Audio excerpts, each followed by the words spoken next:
వెలుగు సంబంధులుగా ఉండాలి. ఆర్పేవారి దగ్గర నుంచి దూరంగా ఉండాలి. ప్రభు దగ్గర నుంచి దూరము చేసేవారి నుంచి దూరంగా ఉండాలి. అందుకే యేసేవు పాపము నుండి ఏం చేశాడట? పాపము నుంచి దూరంగా పారిపోయాడు, వెలుగుని కాపాడుకున్నాడు. ఈ మిద్యానీయులు ఎట్లాంటి వారు తెలుసా? పంట చేతికి వచ్చేసరికి ఏం చేశారు? లాక్కెళ్ళిపోయారు.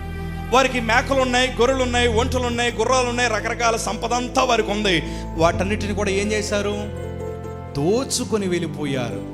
దొంగోళ్ళలోకి వచ్చి దోచుకుంటూ వెళ్ళిపోయారు.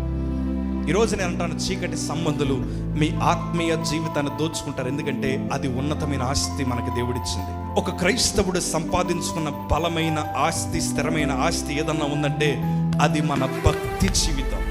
అందుకే యోబు గారికి ఆస్తి పోయినా, యోబు గారికి పిల్లలు కోల్పోయినా, యోబు గారికి ఉన్నదంతా ఊడ్చేసుకొని పోయినా, యోబు గారు ఒక ఆస్తిని మాత్రం కాపాడుకున్నాడు. యోబు ఒట్టి చేతులతో ఆయన లేడు. మనం అందరం అనుకుంటాం యోబుకి ఆస్తి పోయింది, అందరూ పోయారు, యోబు ఒంటరిగా అయిపోయాడని. కాదు కాదు కాదు, అన్నిటికంటే ఉన్నతమైన ఆస్తి ఇంకా యోబు దగ్గర ఉంది. ఆస్తి ఏంటో చెప్పనా? ప్రార్థించే గుణము, భక్తి జీవితము. ఆ ఆస్తిని కాపాడుకున్నాడు.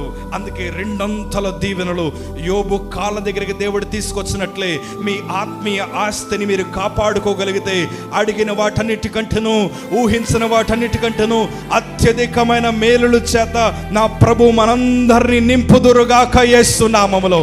హల్లెలూయా.